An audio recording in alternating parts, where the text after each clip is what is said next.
Staining the anterior capsule has enormously facilitated performing orexis both safely and reliably when there's poor visibility. This is typically in cases with brunescent or white cataracts like this one. Trypan blue and ICG have both been used for staining, but the majority of surgeons now prefer Trypan blue where it's available, not only because of its lower cost, but also because of its more intense capsular staining properties.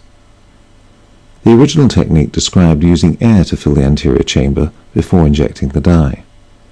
This worked okay, but it could be fairly messy with a lot of excess dye washing around, and also it was more difficult to control the chamber when it was full of air rather than viscoelastic. A few modifications have since been made, and many surgeons now prefer the following method. Firstly, backfill the chamber with a cohesive viscoelastic. A dispersive one such as methyl cellulose doesn't work so well. Then, using the cannula that's supplied with the dye, wipe it from side to side whilst keeping it up against the anterior capsule. Do this a few times up to the edge of the pupil margin. This creates a slit-like space in front of the capsule into which you can now inject the dye sparingly. Then you simply paint it over the capsule using the cannula. A meniscus of dye tracks back along the cannula by surface tension, so it can be easily spread across the whole area of exposed capsule.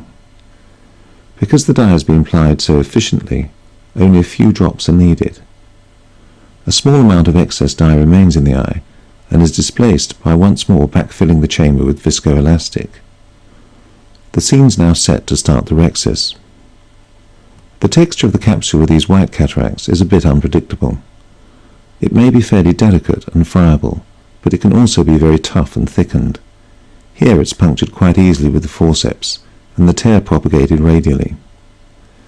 This initial tear breaks out anti-clockwise, so the left edge is grasped and the rhexis continued in that direction.